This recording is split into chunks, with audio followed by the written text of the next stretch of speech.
quwwata illa billah. Salatu wassalamu ala rasulillah wa ala alihi wa sahbihi wa mawalah. Wa nifidin azani Allah wa iyyakum.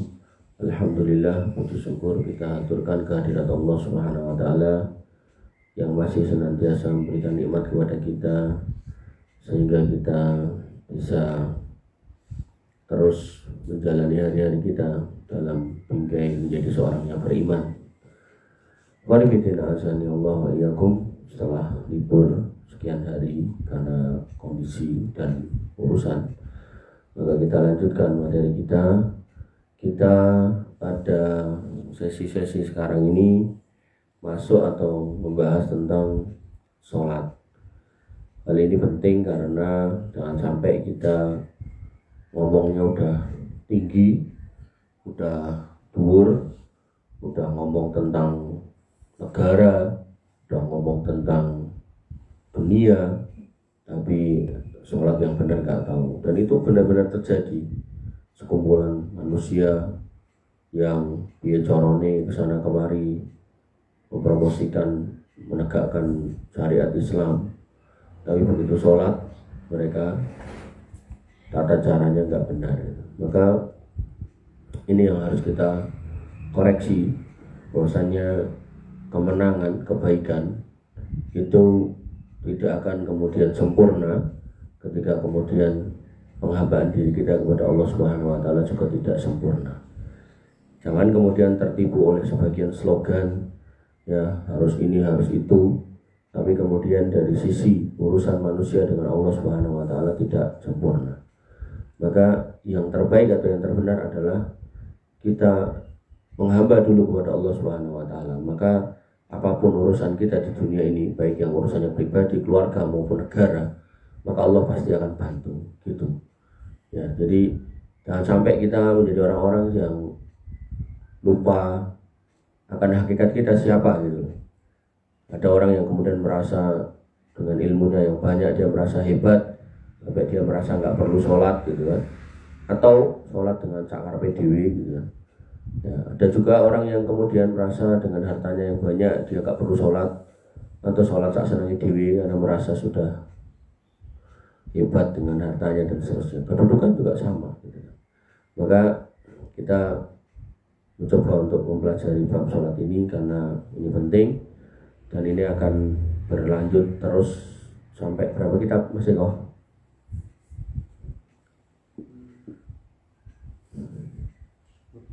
12.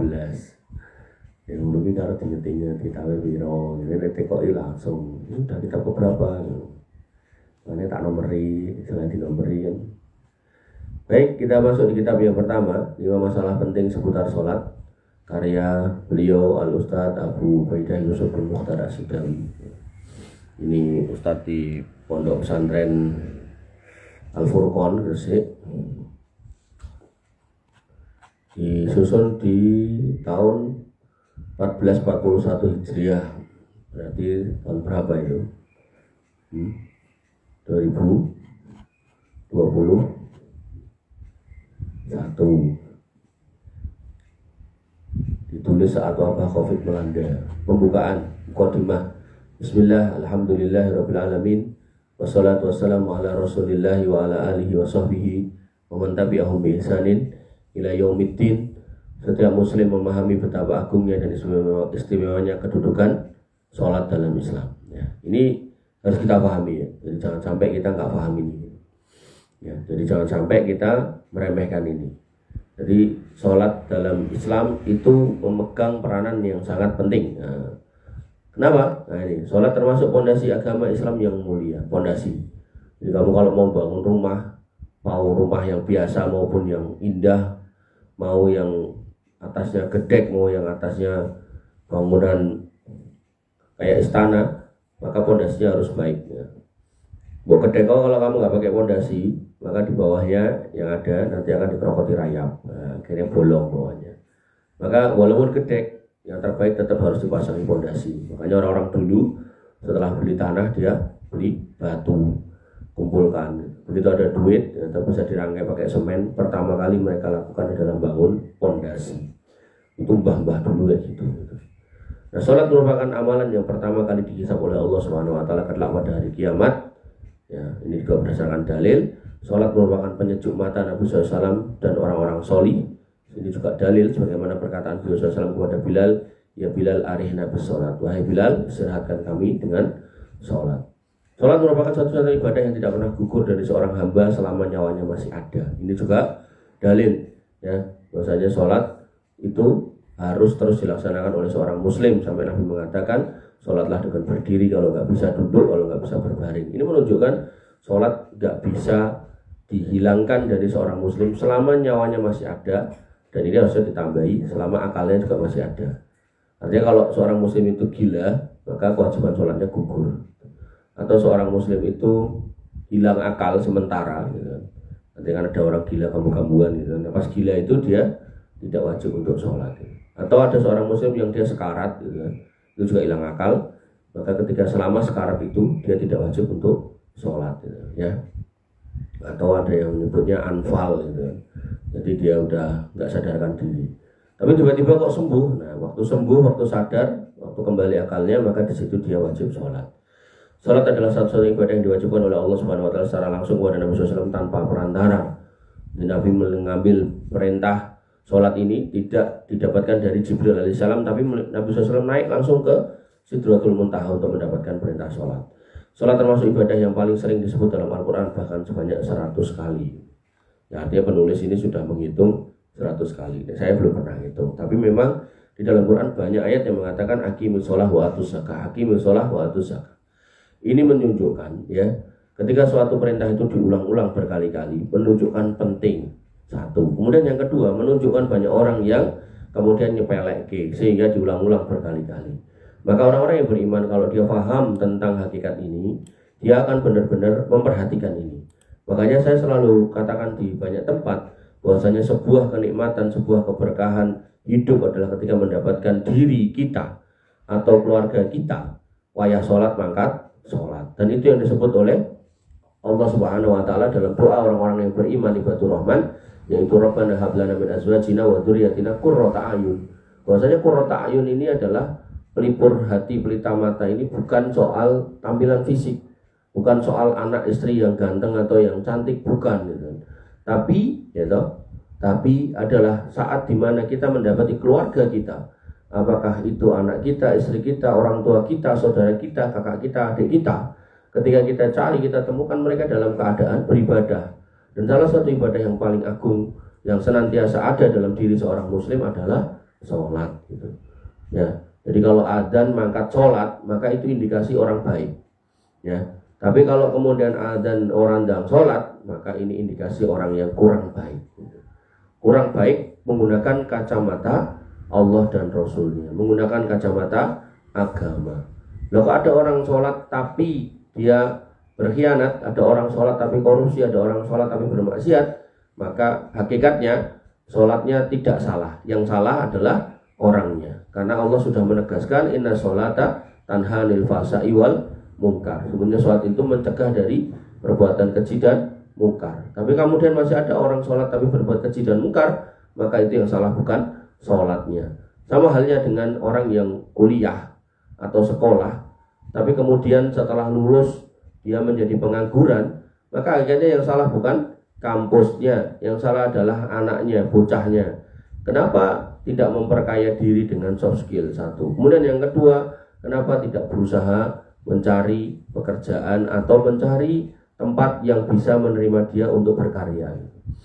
Atau kalau memang benar-benar nggak ada, karena ada orang berapa kali itu bawa ijazahnya tapi nggak laku karena nilainya jelek kah, atau karena mungkin lowongan pekerjaan di satu negeri itu sedang susah kah, maka harusnya seorang muslim, apalagi laki-laki yang menyadari diri sebagai tulang punggung, harusnya kreatif untuk kemudian membuat usaha-usaha tertentu atau membuat bisnis-bisnis tertentu sehingga tidak bergantung kepada orang lain. Makanya ada sebuah ungkapan yang sangat indah, mana mungkin saya takut ketika saya beriman kepada Rabb yang maha kaya. Kenapa saya harus takut miskin ketika saya beriman kepada Rabb yang maha kaya? Maka ini sebuah pelajaran yang sangat penting, bahwasanya orang-orang yang sholat, orang-orang yang tetap menghamba kepada Allah Subhanahu wa taala, dia tidak akan pernah takut menghadapi hidup. Dia tidak akan pernah gelisah menghadapi dunia. Dia akan menjadi laki-laki yang berani tapi juga terukur. Orang mewaton kendel koyo wedhus yang surtuk-surtuk sana, bukan gitu kan. Tapi mereka yang kemudian terukur, punya strategi, punya hidup yang tertata rapi. Maka pentingnya ini kamu hayati. Tidak mengherankan jika Nabi SAW sangat perhatian dalam masalah sholat walau detik-detik kematiannya. Bahkan Nabi SAW mengancam keras bagi orang yang meninggalkan sholat sehingga diperselisihkan ulama 100 orang yang meninggalkannya apakah masih muslim atau tidak. Jadi ini benar-benar diambil dari dalil ya, kata per kata ini. Dalam konteks bahwasanya Nabi SAW di detik-detik terakhir kematiannya ini memperhatikan sholat benar. Bahwasanya ketika Nabi di akhir hayat beliau sakit, beliau masih berangkat sholat ke masjid dan menjadi makmum dari Abu Bakar As-Siddiq yang menjadi imam. Kenapa beliau menjadi makmum? Karena waktu itu beliau tidak mampu untuk berdiri sehingga beliau menjadi duduk. Dan beliau bermakmum di sebelahnya Abu Bakar yang berada di bagian depan sebagai imam. Kenapa beliau makmum? Karena makmum di belakang wajib mengikuti imamnya. Jadi kalau imamnya duduk, makmum semua harus duduk. Nah, karena Nabi SAW itu nggak bisa berdiri waktu itu karena sakit, maka beliau pilih duduk di sebelah Abu Bakar dan Abu Bakar yang mengimami sehingga jamaahnya berdiri. Ini yang nggak dipahami oleh banyak masjid.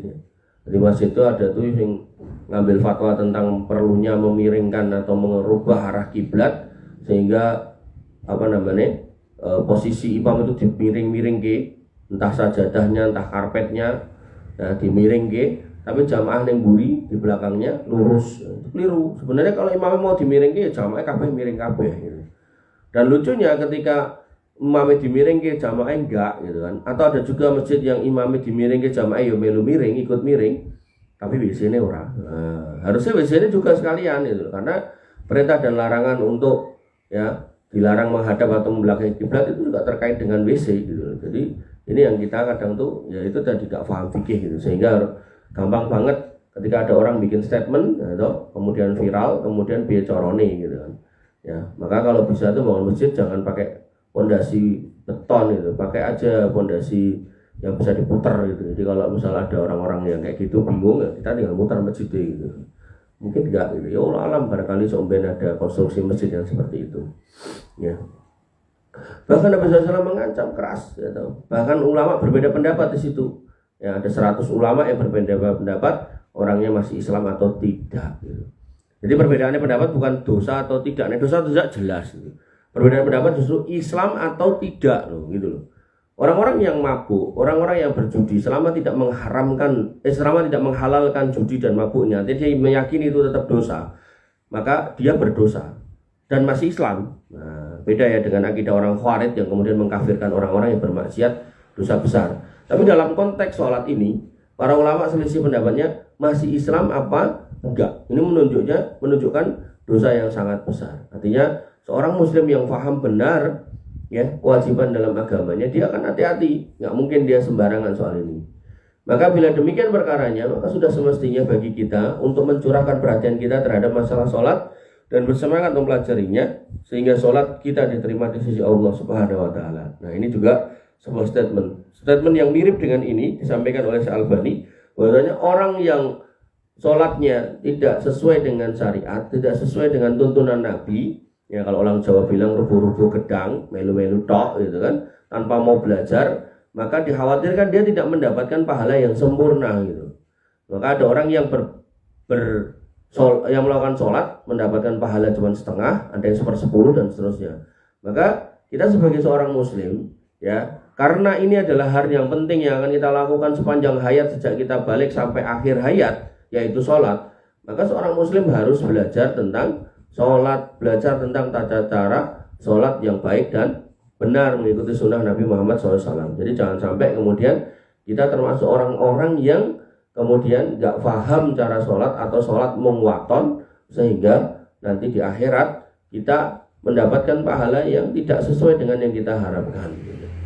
Maka berikut ini adalah penjelasan tentang berbagai macam masalah yang berkaitan dengan sholat yang hendaknya diketahui oleh seorang muslim agar ibadah sholatnya sesuai dengan tuntunan Nabi Muhammad SAW. Semoga kehadiran buku ini diberkahi oleh Allah Subhanahu wa taala, menjadi tabungan kebaikan bagi penulisnya dan orang-orang yang berpartisipasi untuknya. Amin ya rabbal alamin. Ini termasuk kita, yaitu mereka yang mempelajarinya dan kemudian menyebarkannya. Daftar isinya, yang pertama yaitu sholat berjamaah, syiar Islam yang terlupakan, kemudian syariat sholat berjamaah, hukum sholat berjamaah, hikmah sholat berjamaah, kemudian beberapa masalah seputar sholat berjamaah bagi wanita, berjamaah di rumah, batas minimal sholat berjamaah, udzur tidak berjamaah, dan seterusnya. Jadi ini terkait dengan jamaah. Kemudian ada fikih seputar sutroh itu apa dan seterusnya, manfaatnya apa, ukurannya dan seterusnya. Kemudian merapikan shaf dan seterusnya. Kemudian fikih sholatnya musafir, kemudian sujud dengan tangan atau lutut dahulu. Kemudian 10 faedah seputar sholat. Jadi ini belum ngomongkan fikih secara khusus tentang tata cara sholat. Sekilas di sini nggak kelihatan ya. Jadi soal jamaah, soal sutroh, kemudian merapikan shaf, kemudian sholat, fikih sholat musafir itu. Jadi secara sholat secara detail tidak, insya Allah nanti kita dapatkan di kitab yang lain. Baik, ikhwani fillah azani Allah wa iyyakum. Kita masuk di bab yang pertama, yaitu tentang sholat berjamaah, yaitu syiar Islam yang terlupakan. Sebuah fakta yang ada di depan mata kita, banyaknya kaum muslimin sekarang yang meremehkan sholat, terlebih sholat berjamaah di masjid. Tak ragu lagi bahwa fakta di atas merupakan kemungkaran yang tidak boleh didiamkan atau diremehkan.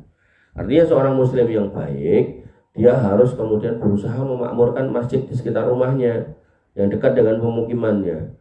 Karena kalau masjid itu nggak kita makmurkan, terus siapa yang memakmurkan gitu. Sebagai seorang muslim, kita pasti mengerti tentang kedudukan sholat yang begitu tinggi dalam Islam. Betapa seringnya Allah dan Rasul yang menyebut kata sholat, memerintahkannya melaksanakannya secara tepat waktu dan berjamaah. Bahkan bermalas-malasan darinya merupakan salah satu tanda kemunafikan.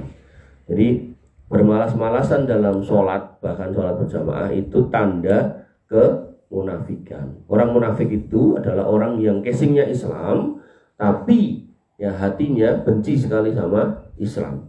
Dan orang munafik itu awalnya dimulai dari orang-orang yang kemudian dalam melaksanakan sholat itu tidak semangat, males-malesan gitu. Wa idza qamu ila sholati qamu kusala. Apabila mereka sholat dengan males. Kalaupun ketok sregep, maka yuraunan nasa, dan mereka meriakkan sholatnya untuk manusia. Kemudian wala yadhkuruna Allah illa qalila, dan kelihatan ketika selesai sholat dia langsung mecitat, langsung kabur, dia nggak berzikir. Nah, tapi kalau saya ada keperluan apa nggak boleh gitu. Artinya di sini kita mengomongkan sebuah kebiasaan yang rutin dilakukan oleh seorang munafik. Tapi kalau kita gampangannya sekali-kali ada urusan gitu, ya langsung jalan ya nggak apa-apa gitu. Ya. Tanyakan pada hati kita masing-masing, pantaskah bagi seorang muslim meremehkan suatu perkara yang sangat diagungkan oleh Rabbnya, nabinya dan agamanya? Gampangnya gini, ketika Allah dan Rasulnya itu senang dengan perkara ini, masa kita nggak senang? Ketika Allah dan Rasulnya itu mencintai atau menyukai orang-orang yang kemudian menjalankan sholat, mobil khusus sholat berjamaah, masa kita nggak senang? Apakah kita nggak mau disenangi Allah dan Rasulnya, kan gitu? Sehingga ketika ini menjadi bagian dari yang disenangi oleh Allah dan Rasulnya, harusnya kita juga senang melakukannya. Sebaliknya ketika nggak sholat, apakah nggak sholat benar-benar nggak sholat, atau kemudian nggak sholat berjamaah itu adalah perkara yang tidak disenangi Allah dan Rasulnya, maka harusnya sebagai orang yang beriman ya kita tidak melakukan itu gitu. Umpama kita itu sangat mencintai pasangan kita, umpama gitu. Terus pasangan kita ngomong, "Mas, pokoknya nek abang mau kecing aku moh," gitu. Nah, misal gitu. Kita piye carane sikatan terus itu. Bar mangan sikatan, tangi turu sikatan, bahkan ikuti sunnah Nabi, bukan karena mencintai Nabi tapi karena wedi karo bojone. Kata Nabi apa? Laula asyqa ala ummati la amartuhum bisiwakin inda kulli shalah. Kalau tidak memberatkan maka setiap sholat tak suruh gosok gigi itu umatku gitu. Maka kita gosok gigi mergone bukan karena ngikuti Nabi, tapi mergo yang disenangi karo bojone gitu, karo orang yang dicintainya gitu.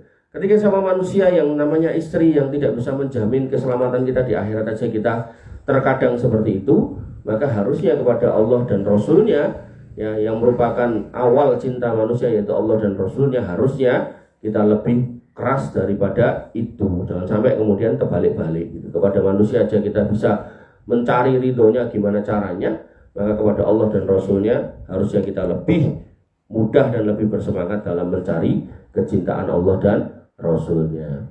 Maka beliau menulis di sini, apa yang kita harapkan di dunia ini, kalau kemudian kita tidak membarengi cinta Allah dan Rasulnya ini, kalau tidak sinkron dengan kecintaan Allah dan Rasulnya ini, terus kita mau nyari apa? Bukankah surga yang penuh kenikmatan dan kelezatan itu yang kita harapkan? Dan siapakah di antara kita yang mau meniru gaya orang-orang munafik? Artinya kalau kita pengen surga itu milik Allah, maka pastikan untuk masuk sana kita mengikuti perkara-perkara, amalan-amalan, perbuatan-perbuatan yang dicintai Allah dan Rasulnya. Jangan mengharapkan cinta manusia pada amal ibadah yang kita kerjakan. Artinya kalau kemudian manusia melihat kita sholat atau enggak itu terserah manusia. Yang penting kita ketika beribadah, Allah mengetahui kita beribadah. Begitu pula ketika kita sholat di masjid, jangan sampai kemudian motivasinya adalah agar disebut orang, agar dipuji-puji orang. Jangan. Pokoknya sholat di masjid, ya, orang mau peduli atau enggak peduli, saya enggak peduli. Yang saya pedulikan hanyalah Allah dan Rasulnya. Karena yang saya lakukan karena kecintaan kepada Allah dan Rasulnya, bukan karena urusan kepada manusia. Mau nanti di sana ada bos saya atau enggak peduli.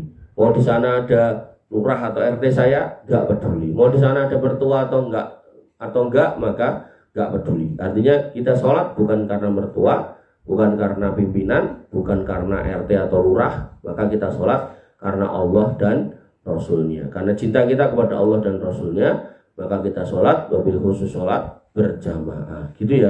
Jadi jangan sampai kemudian nggak dioprak-oprak lagi mangkat gitu kan. Maka orang yang beriman ya nggak usah nunggu dioprak-oprak. Ketika sudah dipanggil Allah Subhanahu Wa Taala melalui para muadzin, hayya ala sholah, hayya ala falah, yuk gendang segera mangkat. Kalau emang kemudian badannya kotor, gendang dibersihkan dulu, jangan sampai ya bareng aduk-aduk barang-barang bau, ya bukannya ganti baju dulu langsung mangkat di masjid semangat, akhirnya ganggu jamaah yang lain. Makanya Allah Subhanahu Wa Taala mengatakan, ya khudu zinatakum inda kulli masjidin. Ambillah pakaian-pakaianmu, perhiasan-perhiasan kamu yang baik, ya agar kamu untuk sholat di masjid. Kalau mau pergi ke masjid, jadi maksudnya tuh kita suruh nata diri, bersihkan diri dulu, gitu kan. Kalau habis makan makanan yang berbau ya gosok gigi dulu. Kalau keringetnya banyak ya dilap-lapi dulu, gitu kan. Ganti baju, gitu kan. Jangan asal lari, gitu. Kecuali ya dalam kondisi darurat, misal kayak orang-orang yang lugu di sawah, gitu kan. Dia mau sholat di sawah ya tentu pakai pakaian yang dipakai ya bisa. Tapi kalau dia mau ke masjid ya harus diganti dulu. Syariat sholat berjamaah. Sholat berjamaah bagi kaum laki-laki disyariatkan tanpa ada perselisihan di kalangan ulama. Sekali lagi disyariatkan, artinya ada aturan yang memerintahkannya. Tinggal khilafnya di situ wajib atau tidak. Nah, gitu. Imam Nawawi rahimahullah berkata, sholat berjamaah diperintahkan berdasarkan hadis-hadis yang sahih, masyhur, serta ijma' kesepakatan kaum muslimin. Syekhul Islam Ibnu Taimiyah juga berkata, para ulama sepakat bahwa sholat berjamaah termasuk amal ibadah syiar Islam yang agung. Barang siapa yang beranggapan sholat sendirian lebih utama daripada jamaah, maka dia telah keliru dan sesat. Lebih sesat lagi jika beranggapan tidak ada sholat berjamaah kecuali di belakang imam yang maksum, sehingga mereka menjadikan masjid sepi dan sholat berjamaah yang diperintahkan Allah dan Rasulnya. Sebaliknya mereka meramaikan masjid dengan kebid'ahan dan kesesatan yang dilarang oleh Allah dan Rasulnya. Ini ada loh orang-orang kayak gitu. Jadi ada orang-orang yang dia itu berkumpul dalam satu organisasi, satu jamaah tertentu, membaiat orang tertentu menjadi imamnya, terus berpendapat kalau sholat tidak di belakang imamnya, sholatnya tidak sah. Bahkan parah lagi, dia kemudian untuk membungkus ya keyakinannya, dia kemudian mengajarkan kepada pengikutnya, kowe nek sholat jamaah niat sholat munfarid, mergo jamaahmu karo sing dudu imammu itu ora sah. Ada orang-orang kayak gitu. Sampai Jumatan aja dicari masjid kelompoknya. Bahkan sampai di masjidnya khotbahnya pakai bahasa Arab. Dek dhewe ya ora mudeng, bahkan jangankan dia khotibe ya ora paham gitu. Maka ini sebuah ironi akhir zaman khususnya di negeri Indonesia ini. Dan tokohnya dulu pernah mendatangi Syekh Abu Bakar Jabir Al-Jazairi ketika masih hidup. Kemudian dia membawa tuh buku-buku keyakinan kelompok ini, buku-buku yang disusun oleh kelompok ini. Kemudian ditanyakan, ya Syekh, kami di Indonesia punya kelompok dengan gerakan begini, dan ini kitab-kitabnya. Kata Syekh itu, aku sudah dengar tentang kelakuan kalian itu orang-orang sesat, cara pergi gitu kan, diusir gitu oleh Syekh Abu Bakar Jabir Al-Jazairi ketika masih hidup. Beliau sekarang sudah wafat tahun 2018 yang lalu meninggal.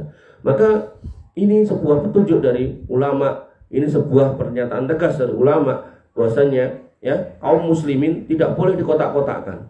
Artinya kalau kalian mengikuti ormas tertentu, maka jangan sampai punya pendapat bahwasanya ormas ini menjadi gerbang masuk surga. Bukan.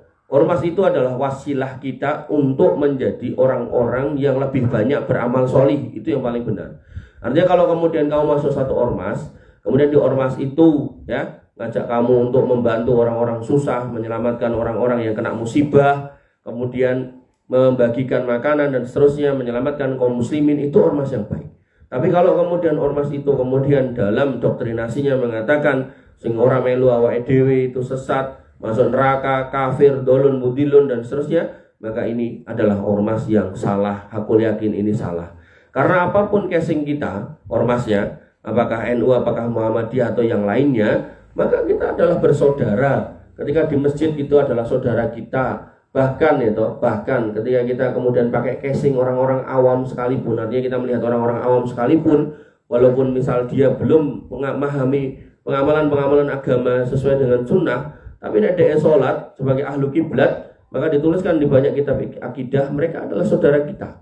Ya, mereka adalah saudara kita yang berhak kita tolong, yang berhak kita jawab salamnya, yang berhak kita bantu ketika kena musibah, yang berhak kita kasih senyum. Ya, dan itu berlaku semua hak seorang muslim kepada orang-orang yang masih sholat. Jangan sampai kemudian ya karena beda ormas gitu kan, maka kemudian akhirnya malah berantem. Dan itu bukan perkara yang dibenarkan dalam agama. Dan ini ditegaskan oleh Ibnu Taimiyah ya, bahwasanya ada orang-orang yang tidak berpendapat sahnya jamaah kecuali di belakang imam yang dimilikinya. Ini orang-orang Syiah, orang-orang LDI gitu kan, itu perkara-perkara yang hati-hati, harus hati-hati. Jangan sampai kemudian kita tertipu dengan ormasnya, tertipu dengan duitnya, tertipu dengan penggelontoran dananya ya.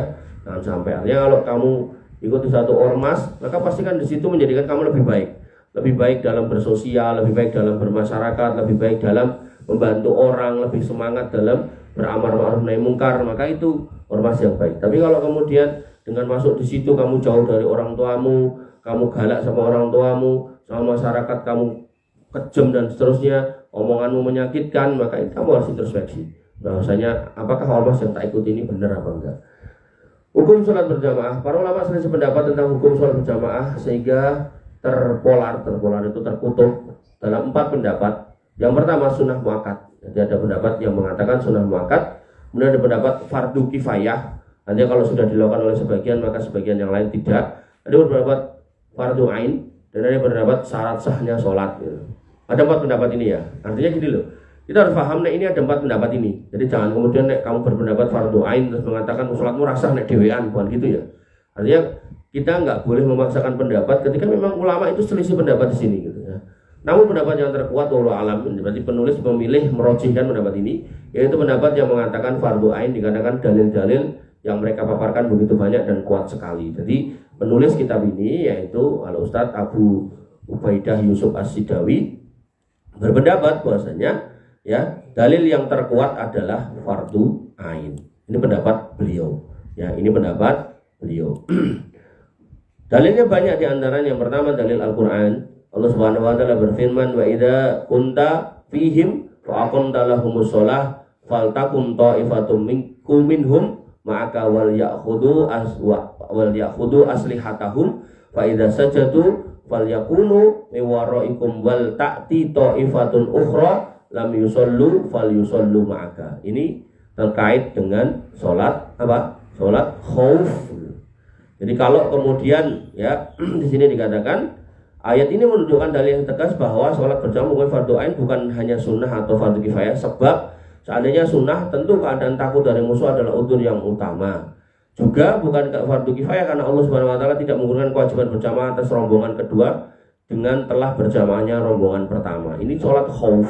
Jadi sholat yang dibagi 2 jamaahnya, yang satu bermakmum dengan imam setengah dari sholat itu, misal kalau sholat zuhur ya 2 rakaatnya, kemudian begitu selesai maka dia kemudian menghadap musuh untuk menghadang musuh, sisanya maju lagi untuk bermakmum dengan imam sisanya, kemudian semuanya nanti salam bareng dengan imam.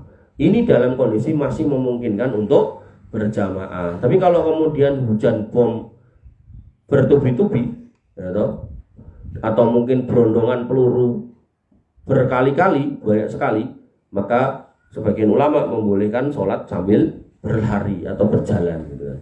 Tentu yang terbaik tetap berhenti kemudian sholat gitu. Maka dalam kondisi perang gitu, masih diperintahkan untuk sholat bareng-bareng berjamaah, dan disebut sebagai sholat khauf. Itu adalah sholat yang wajib yang kemudian dilaksanakan pada saat peperangan. Maka dalam kondisi tidak perang, dalam kondisi damai seperti sekarang ini di negeri kita, maka berjamaah itu lebih baik daripada sendirian. Bahkan penulis kitab ini berpendapat hukumnya fardu ain.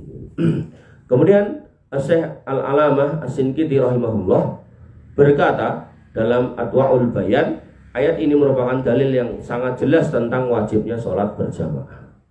Kemudian Allah Subhanahu wa taala berfirman, wa aqimus sholata wa atuz zakah warka'u ma'ar raki'in. Di sini ada kata-kata warka'u ma'ar raki'in. Maka kalau kamu sholat, maka warka'u ma'ar raki'in, rukuklah bersama dengan orang-orang yang rukuk. Berarti kita diminta untuk rukuk bareng orang lain yang sedang rukuk. Sehingga Ibnu Katsir mengatakan mayoritas ulama berdalil dengan ayat ini tentang wajibnya sholat berjamaah, karena ar-raki'in itu rukuk yang orang banyak gitu. Jadi nggak sendirian.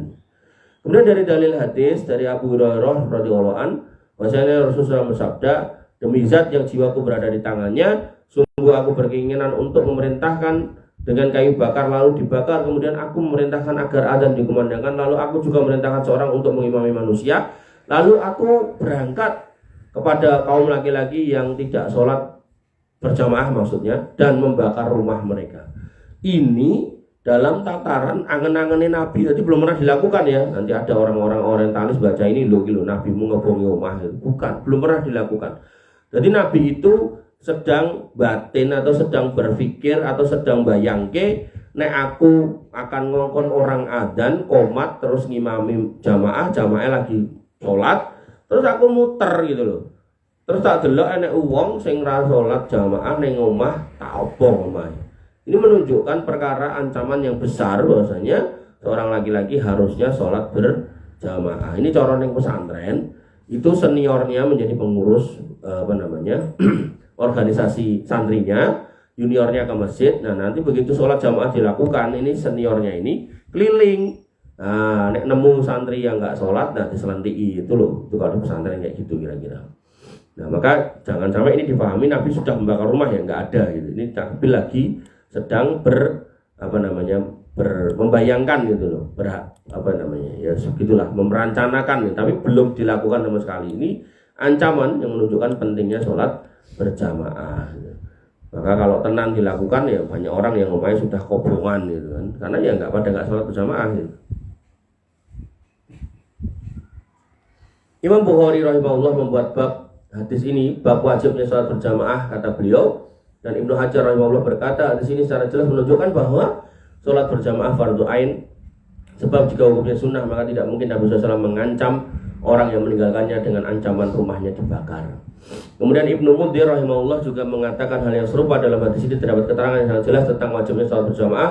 Sebab tidak mungkin Nabi SAW mengancam seorang yang meninggalkan suatu perkara yang sunnah yang bukan wajib. Ini kalau sunnah itu nggak mungkin ada ancamannya. Makanya tadi contoh hadis yang tak sebutkan, laula an asuqu ala ummati la amartuhum bisiwakin inda kulli shalah.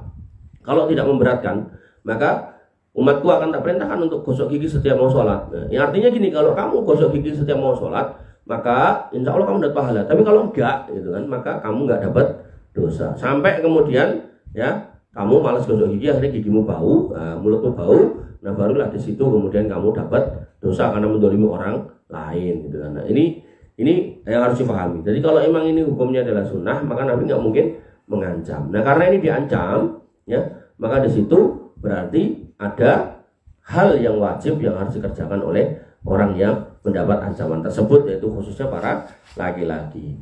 Kemudian Imam Ibnu Daqi Al-Id rahimahullah berkata, para ulama yang berpendapat bahwa sholat berjamaah fardu ain berdalil pada hadis ini. Sebab jika hukumnya fardu kifayah tentunya telah gugur dengan perbuatan Nabi SAW dan para sahabat yang bersamanya. Dan seandainya hukumnya sunnah, tentu pelanggarnya tidak dihukum dengan hukuman yang berat. Kemudian dari Abu Hurairah beliau berkata radhiyallahu an, ada seorang buta ya, datang kepada Nabi SAW seraya berkata, ya Rasulullah, tidak ada seorang yang menuntutku ke masjid. Jadi aku buta, harus jalan sendiri. Adakah keringanan bagiku? Jawab Nabi SAW, ya. Ya, ada keringanan untukmu. Ketika orang itu mau pergi, Nabi SAW kemudian bertanya, apakah kamu mendengar adzan? Jawab orang itu, ya. Kata Nabi SAW selanjutnya, kalau begitu penuhilah. Artinya, parameter sebuah sholat itu menjadi wajib adalah ketika kita masih mendengar seruan adzan. Artinya kalau kita kemudian tidak dengar adzan, maka berjamaahlah dengan orang yang di sekitar kita. Tapi kalau kemudian kita dengar adzan, maka penuhi panggilan adzan itu. Dan nggak usah sekali lagi nanya, ini masjidnya sopo gitu. Ini masjid Muhammadiyah, ini masjid sopo. Sampai ada masjid tertentu itu nak diparani wong liyane gitu kan. Sampai dipel-pel, itu juga sebuah perkara yang luar biasa mengerikan ya. Itu perkara yang mukafiroh itu hakikatnya mereka adalah orang-orang khawarij yang mengkafirkan sama kaum muslimin dan mereka merasa sebagai penghuni surga. Itu justru kembali kepada mereka takfirnya itu. Nah, Ibnu Qudamah rahimahullah berkata dalam Al-Mughni, kalau Nabi SAW saja tidak memberikan keringanan kepada orang buta yang tidak ada penuntunnya, maka selain orang buta, ini orang melek, tentu lebih utama untuk sholat berjamaah. Artinya gini loh, ketika orang ini masih mau mengejar sholat berjamaah, insya Allah dia nggak akan meremehkan sholat.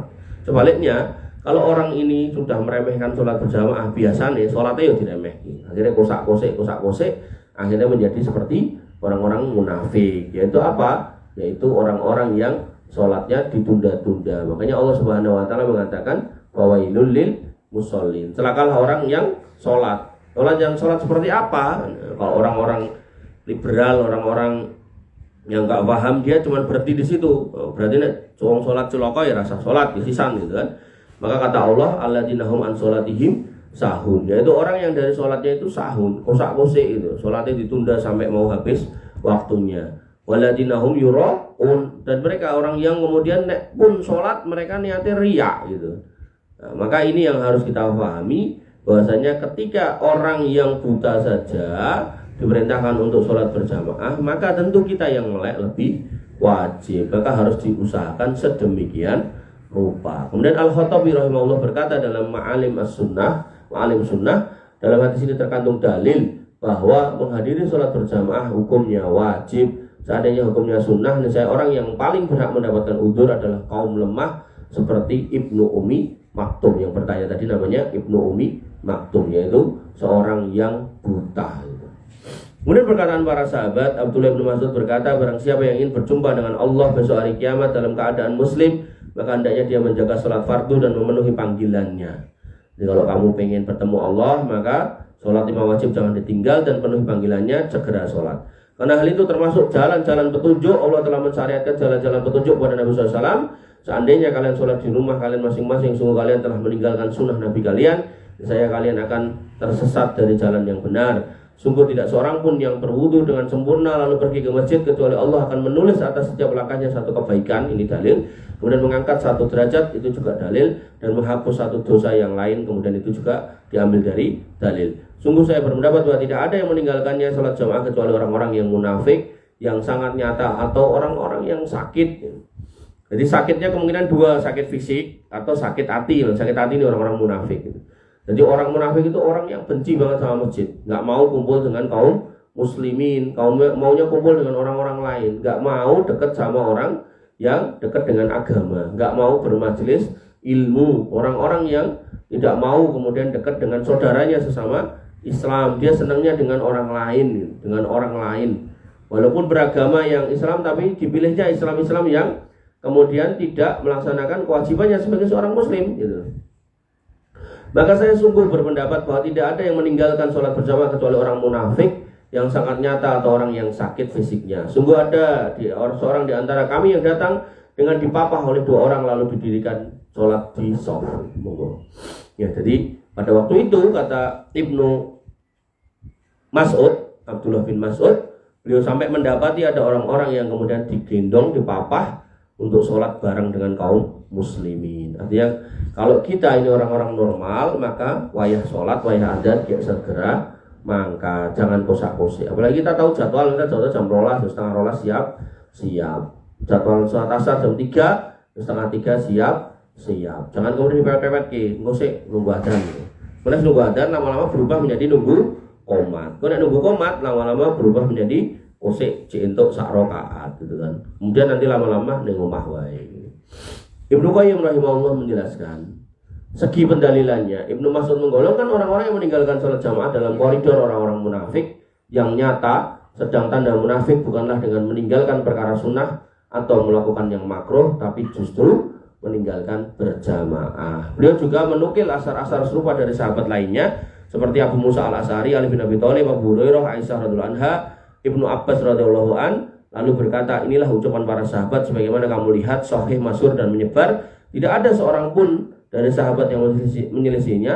Sungguh satu asar saja sudah cukup sebagai dalil masalah ini, yaitu wajibnya sholat berjamaah. Lantas bagaimana kiranya apabila dalil tersebut saling menguatkan satu sama lain? Walhasil, sholat berjamaah hukumnya fardu ain berdasarkan argumen-argumen yang telah kami ketengahkan sebagiannya dan masih banyak lagi lainnya. Maka setelah jelas dalil tersebut di atas, sungguh tidak pantas bagi kita orang yang mengaku beriman untuk menyelisih dalil-dalil yang sahih baik dari Al-Quran, Sunnah maupun pendapat atau kesepakatan para ulama. Yang perlu diketahui bahwasanya sekalipun para ulama berselisih tentang hukum sholat berjamaah, tapi mereka sepakat bahwa tidak ada rukhsah keringanan dalam meninggalkan jamaah, baik kita katakan sunnah ataupun fardu kifayah, kecuali karena udzur umum atau khusus. Artinya kalau panjenengan tidak dalam kondisi sakit yang menyebabkan tidak bisa berjalan ke masjid, atau tidak dalam kondisi safar yang menyebabkan tidak bisa kemudian merapat ke masjid, maka usahakan sekuat tenaga untuk kemudian menjalankan sholat berjamaah di masjid. Ini penting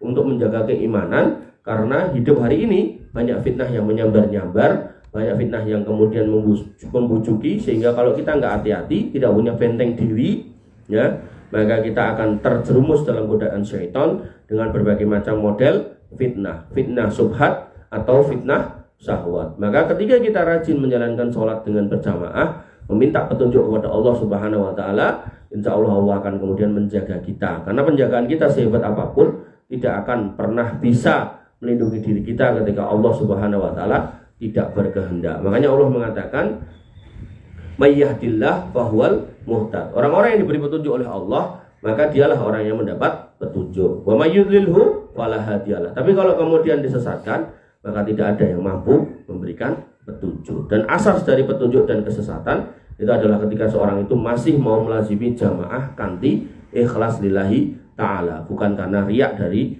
manusia. Kemudian hikmah sholat berjamaah. Syariat Islam mengandung hikmah yang sangat tinggi, menakjubkan, tidak ada untayan kata yang menerangkan dan akal yang bisa mengunggulinya. Bila kita mengetahui hikmah dari sebuah syariat tertentu, maka kita akan semakin mantap. Sekalipun jika kita tidak mengetahuinya, kita tetap wajib mematuhinya.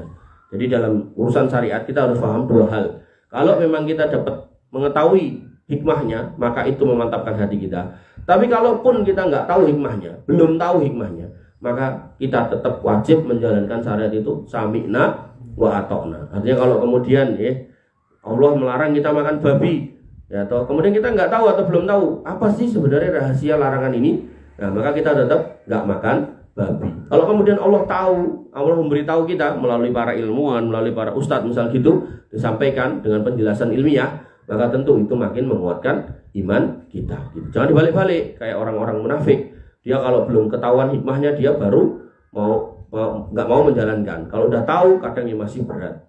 Bahkan dicontohkan oleh sebagian orang-orang Nasoro. Orang-orang Nasoro itu, ya toh, ketika kita tanyakan, "Kowe sunat apa ora?" Jawabannya sunat. Ketika kita tanyakan lagi, itu syariat apa bukan? Mereka mengatakan bukan. Lah kenapa? Kata mereka, iki gen sehat. Padahal ketika dia mengecek di kitab perjanjian lama, di situ jelas dikatakan bahwasanya Bani Israel diperintahkan untuk sunat gitu loh. Tapi mereka pilih, orang-orang Nasoro yang memegang perjanjian baru, mereka memilih tidak. Padahal yang namanya Isa Al-Masih di kitab mereka mengatakan, beliau mengatakan bahwasanya aku tidak datang untuk menghapus satu titik pun dari hukum-hukum Taurat. Berarti hukum Taurat itu akan dipakai, termasuk urusan sunat gitu. Ya, Allah Ta'ala. Maka yang pertama, hikmahnya adalah mengokohkan persaudaraan sesama muslim dengan syarat tadi loh, tidak boleh mengkotak-kotak. Artinya kalau masjidmu adalah masjid Muhammadiyah, ada orang NU sholat di situ, ya nggak apa-apa. Kalau masjidmu adalah masjid NU, ada orang Muhammadiyah sholat situ, ya nggak apa-apa. Ya, jangan kemudian kayak sebagian kaum muslimin tertentu yang kemudian masjidnya dipel, kemudian dibatasi, dilarang-larang, ditanyai, tidak dicek KTP ini dan seterusnya. Maka ini perkara yang ya merusak persatuan kaum muslimin. Mengokohkan persaudaraan kaum muslimin. Mereka saling mencintai antar sesama karena kebersamaan dan berkumpulnya mereka di satu tempat, satu ibadah, satu imam. Ya. Makanya ada orang non-muslim itu masuk Islam itu karena melihat TV tentang sholat di Masjid Haram. Ratusan ribu orang, mungkin jutaan orang sholat bareng, imamnya satu, sholat bareng gitu. Nah ini menunjukkan bahwasanya itulah hakikat kaum muslimin yang senang dengan berjamaah. Makanya kita menyebut diri kita sebagai ahlu sunnah wal jamaah, yaitu orang yang kemudian mencintai sunnah dan mencintai perkumpulan kaum muslimin bareng-bareng. Nah ada orang yang kemudian mengatakan al jamaah ini jamaahku, orang bayat kali imamku, maka kudu wong Islam nar. Nah, ini kan enek wong kayak gitu. Nah, ini orang yang luput, hati-hati. Kemudian yang kedua, mereka akan saling mengenal. Betapa banyak perkenalan dan persahabatan yang terjalin di masjid. Dan ini adalah persahabatan persaudaraan yang terbaik. Jadi kalau kamu ingin mencari orang-orang baik, maka pastikan dapatnya di masjid, bukan dapatnya di tempat-tempat maksiat.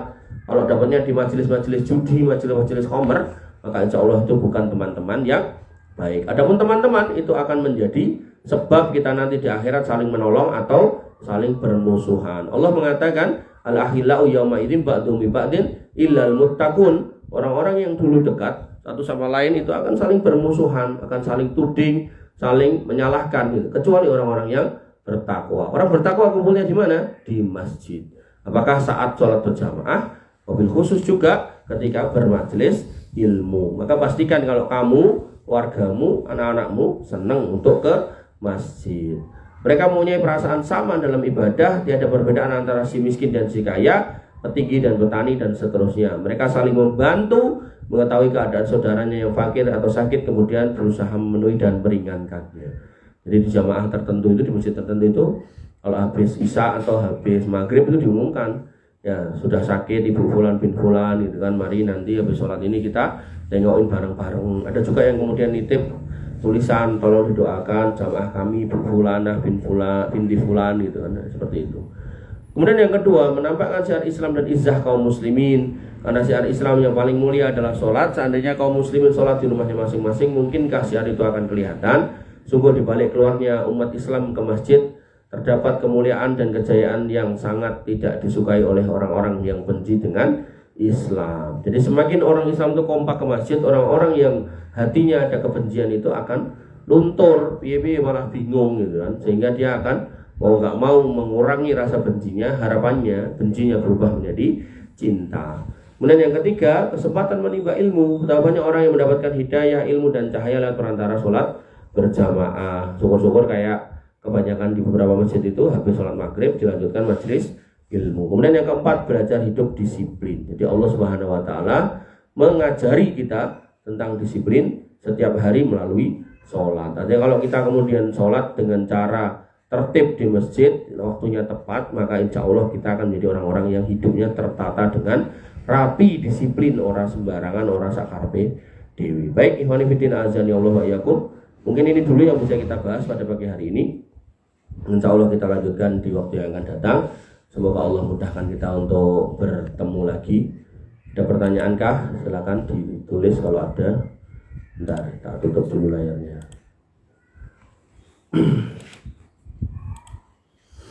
Pertanyaan, bismillah. Ada yang bertanya kepada saya, apa dalilnya sholat subuh 2 rakaat dengan 4 rakaat, sholat asar 4 rakaat dengan 3 rakaat dan seterusnya? Karena katanya di dalam Al-Quran tidak ada seperti itu. Mohon penjelasannya.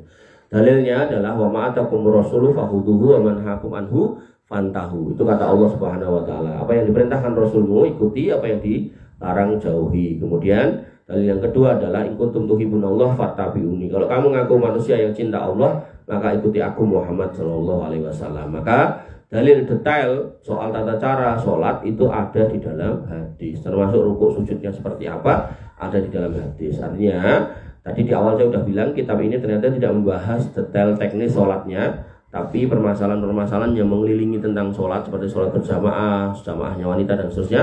Maka insya Allah nanti semoga Allah mudahkan pada bab tata cara sholat termasuk menjawab pertanyaan ini. Nanti ada dalilnya insya Allah, sehingga Ya, seorang muslim akidahnya harus itu dulu, bahwasanya Quran itu tidak menyebutkan detail, tapi detailnya ada di dalam sunnah. Dan memahami Quran salah satunya adalah lewat dengan sunnah. Kalau orang kemudian tidak mau memahami sunnah untuk mengenal Al-Quran, maka ini termasuk ingkaru sunnah, orang yang tidak paham. Padahal dalil jelas mengatakan bahwasanya keimanan keislaman kita menjadi sempurna ketika kita mengikuti apa yang diperintahkan Rasulnya dan kemudian menjauhi apa yang dilarang oleh Rasulnya, yaitu itu menjadi bukti bahwasanya kita mencintai Allah Subhanahu wa ta'ala. Jadi jangan sampai kemudian dipisahkan antara Al-Quran dan sunnah. Kalau kamu ketemu sama orang gini, ya, dan dia tetap ngeyel dengan kata-kata ini, artinya dia nggak mau sholat karena nggak ada detailnya, ya, maka katakan sama dia, ya wes engko nek kowe mati langsung nyemplung ning kuburan gitu. Kenapa? Karena tata cara sholat jenazah nggak ada. Rasa didusi juga karena tata cara mandikan jenazah nggak ada. Orang usah dikafani karena cara mengkafani jenazah di Quran juga tidak ada. Jadi nyemplung ke kubur wae langsung gitu kan. Lah kok nyemplung kubur, orang nyemplung ning laut wae, karena di dalam Quran ada kata-kata kuburan, hatta zurtumul maqabir, sampai kamu mengunjungi kuburan gitu. Nah, berarti karena ada kuburan, yo gawekno coglangan kon nyemplung dhewe, ora usah didusi, rasa dikafani gitu. Ya, maka ini sampaikan gitu. Karena kalau emang mau adil ya harus kayak gitu gitu. Jangan kemudian di satu sisi ngambil Quran tok, tapi di sisi lain pengen diperhatikan, pengen diurusi sebagaimana kaum muslimin yang lain. Itu nggak adil namanya. Artinya kalau kita mau adil, membuang hadis atau tidak percaya dengan hadis, ya sampai urusan itu ya kita harus adil. Ya. Itu apa? Nanti nek mati nyemplung dewi, nek sing gelem ngurusi. Baik, ikhwani fillah azani Allah wa iyyakum. Pertanyaan yang kedua, izin bertanya, salah arah kiblat ketika sholat apakah harus diulangi? Nah, sebagian kitab ketika kita salahnya ini masih dalam rentang waktunya gitu kan, dan belum lama, maka diminta untuk mengulangi. Tapi kalau kemudian salahnya udah lama, udah lewat, maka tidak usah mengkodok. Nah, setelahnya ada kita kemudian memperbaiki. Makanya pentingnya ya bertanya ketika kita mau sholat di tempat-tempat yang kita tidak tahu kiblatnya, atau hikmah dari sholat berjamaah itu adalah kita nggak akan salah kiblat gitu kan. Karena kalau udah jamaah kan berarti orangnya mukim di situ, berarti jamaahnya kan tahu kemudian tempat sholat atau arah sholat yang tepat sudah ditentukan sejak lama. Wallahu ta'ala alam. Kemudian pertanyaan selanjutnya, kapan waktu yang tepat untuk melaksanakan sholat isyraq atau sholat syuruk? Sholat syuruk adalah sholat ketika awal matahari terbit. Jadi antara setelah subuh sampai awal matahari terbit itu tidak boleh melaksanakan sholat. Nah, sholat syuruk itu dimulai ketika matahari awal terbit. Nah, sholat syuruk itu dimulai ketika matahari awal kali muncul itu loh, matahari ini. Jadi kamu lihat langit itu ada kelihatan matahari sithik gitu, maka disitulah awal sholat syuruk. Jadi termasuk sebuah hadis yang disebutkan oleh Nabi SAW, mereka yang kemudian sholat subuh, kemudian bertahan di masjid untuk berzikir, ya, kemudian sampai waktu syuruk, maka kemudian dia sholat 2 rakaat, maka kata Nabi SAW dia mendapatkan pahala haji dan umrah sempurna.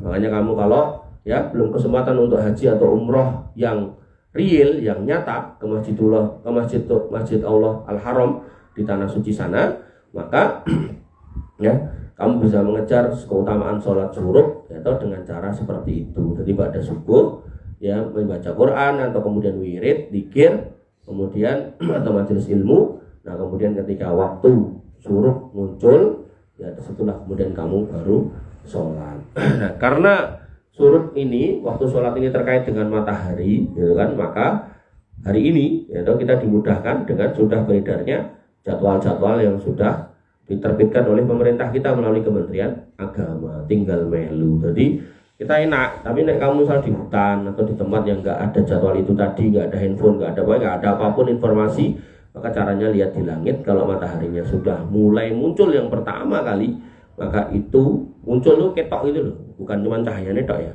Cahaya netok itu berarti kan tanda hilangnya waktu subuh, kemudian masuk di waktu yang terlarang antara subuh dan syuruk, itu kita nggak boleh sholat gitu ya.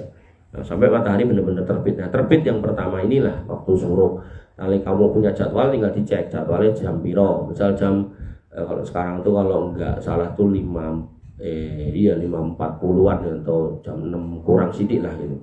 Nah, itu kalau memang udah jamnya dan jam pasti kan jam yang benar ya, jangan jam yang salah. Kalau udah sesuai maka silakan langsung sholat syuruk, nggak usah ngecek matahari keluar. Tapi kalau mau ngecek ya monggo, nggak apa-apa. Wallahu ta'ala. Saya selanjutnya izin bertanya, tolong jelaskan gamblang sabda Rasulullah SAW la sholata illa bi hadratit ta'am, illa bi hadratit ta'am, agar orang tidak menyepelekan atau menganggap sholat itu boleh diakhirkan karena makanan yang sudah siap saji. Baik, bahwasanya seorang muslim ya diperintahkan untuk dalam sholat itu fokus, tidak gamblang, tidak mikir yang lain-lain, tapi fokus menyembah, beribadah menghadap Allah Subhanahu wa taala. Nah, semua sebab yang membuat tidak fokus itu sebaiknya dihilang. Dalam hadis yang disebutkan ini, di situ adalah makanan. Artinya kalau makanan itu sudah ada, sudah ready, ya maka kita diminta untuk kemudian makan dulu. Untuk memakan dulu agar pas sholat orang ngangen-ngangen makanan. Tapi misal kamu tahu sholat zuhur itu jam 12, maka adalah sebuah kebodohan atau sebuah kekeliruan ketika jam setengah 12 malah kamu beli makan. Harusnya beli makan ya setelah sholat zuhur. Dan hadis ini sebenarnya tidak hanya dikontekskan makanan saja, ini bisa dikiaskan ke banyak hal. Misal contoh, misalnya kamu punya kerjaan yang jelas itu nggak akan selesai dalam waktu 1 atau 2 jam. Jelas itu jam setengah 12 atau jam 12 kurang seperempat, adanya jam 12, malah kamu memulai mengerjakannya. Maka tentu itu akan membuat kamu terus mengerjakannya dan nggak akan mau berhenti sampai selesai. Walhasil akhirnya kita sholat zuhur menjelang asar. Misal lagi contoh, dalam kondisi kebelet buang air besar, maka kalau menggunakan kias pada dalil ini, maka sebaiknya diselesaikan buang air besarnya baru kemudian sholat. Jangan diempet gitu kan, karena itu akan membuat kita tidak khusyuk. Maka hal-hal yang bisa kita cegah, bisa kita tunda, sebaiknya ditunda. Wabil khusus termasuk dalam pertanyaan ini yaitu menyiapkan makanan. Karena jangan sampai kita nanti tertipu sama setan, kita menyediakan makanan, begitu makan sudah tersedia, kemudian kita dalil ini. Oh berarti aku kan makan C gitu. Begitu makan C, oh makannya oke gitu. Maka begitu selesai ya sholatnya juga sudah selesai. Padahal kalau kita mau jujur, sebenarnya sholat kita itu rata-rata cuma 5 menit gitu. Ya, karena kita nunggu adzan dan iqomah lah lagi kemudian bisa 10 sampai 15 menit. Ini menunjukkan bahwasanya ya kalau memang makanan itu benar-benar ada tanpa kita mencari-cari masalah, maka silakan dimakan dulu. Syukur-syukur nggak harus dientek gitu. Misal kamu makan 1-2 sendok untuk menghilangi rasa penasaran nanti pas sholat itu sudah cukup. Tapi kalau kemudian makanannya bisa ditunda nanti, yaitu ditunda lebih baik dalam rangka mengejar sholat berjamaah. Tapi kalau dalam bab buang air besar tadi, artinya mules, benar-benar mules, itu nggak bisa ditunda, sebaiknya diselesaikan sampai selesai. Begitu selesai kalau jamaah bubar ya sudah. Wong yang namanya buang air besar itu kan nggak bisa di setting waktu nih kan, nggak bisa loh kan, tiba-tiba ada muncul gejolak ya langsung kita kemudian mencari kamar mandi kan gitu kan. Maka kalau emang tiba-tiba muncul ya sebaiknya diselesaikan dengan sebaik-baiknya, termasuk buang air kecil kalau emang bisa dilakukan segera ya dilakukan segera, itu lebih baik daripada harus sholat dalam kondisi ngempet dan seterusnya. Maka sholat dalam kondisi ngempet, makan, ngempet, buang air besar, buang air kecil, atau kemudian tadi mengerjakan kerjaan-kerjaan yang disengaja akhirnya nggak selesai, akhirnya pas sholat malah kelingan, itu sebaiknya kalau bisa diselesaikan dulu, selesaikan dulu. Dan kalau bisa juga diusahakan ketika kita tahu jadwal-jadwal sholat ya, yang gampang ya kayak tadi yang saya bilang, sholat subuh setengah 5, sholat zuhur jam 12, sholat asar jam 3, sholat maghrib jam 6 misal gitu, sholat isya jam 7 gitu kan. Maka pada jam-jam itu ya pastikan dikosongkan. Kayak kamu kalau janjian dengan orang-orang yang kamu cintai atau orang-orang yang menurutmu penting gitu kan, wah raiso, tidak ketemu wong liya raiso. Aku jam 9 dijanji karo dosenku, dijanji karo simbokku, dijanji karo bojoku, atau dijanji karo anakku gitu kan. Maka kepada manusia pun kita bisa, harusnya untuk urusan kepada Allah Subhanahu wa taala kita harus lebih bisa. Wallahu taala. Nah, pertanyaan selanjutnya, bagaimana hukum membuat shop sendirian di belakang sementara shop di depannya masih banyak yang kosong? Apakah menghilangkan pahala sholat berjamaah? Nah, para ulama berselisih pendapat di sini. Ada sebagian ulama yang berpendapat sholat sendirian di belakang jamaah itu sholatnya tidak sah. termasuk sholat berjamaah sedangkan di depannya ada jamaah, itu juga tidak sah dalam satu masjid. Maka itu yang saya pegang. Maka sebaiknya ketika kamu datang, pastikan depannya itu ada yang kosong, kemudian kamu masuk ke situ. Kalaupun nggak ada, sendirianlah kamu di belakang. Ada sebagian ulama yang memerintahkan untuk menarik depannya, ada yang kemudian nggak apa-apa sendirian karena memang depannya benar-benar penuh. Nah, tapi jangan sampai kayak sebagian orang yang sofnya itu kan panjang, dia kemudian pengen di tengah, begitu lihat sepaling ujung kosong jane, tapi dia nggak mau ke sana karena dalannya kadoan. Maka dia kemudian berdiri di belakang sendirian. Nah ini nggak bagus. Tapi kalau kemudian dia di belakang nggak sendirian, berdua bertiga, walaupun di depannya ada yang kosong, di ujung banget, dia di belakang itu masih tidak apa-apa. Tapi kalau sendirian sendiri, benar-benar sendiri, depannya ada yang kosong, maka itu termasuk yang wallahu alam, saya termasuk yang berpendapat atau mengikuti pendapat ulama yang mengatakan itu sholatnya tidak sah. Mungkin ini yang bisa kita jawab atau kita diskusikan. Kurang lebihnya saya mohon maaf. Alhamdulillah. Subhanakallahumma bihamdika asyhadu an la ilaha illa anta astaghfiruka wa atubu ilaik.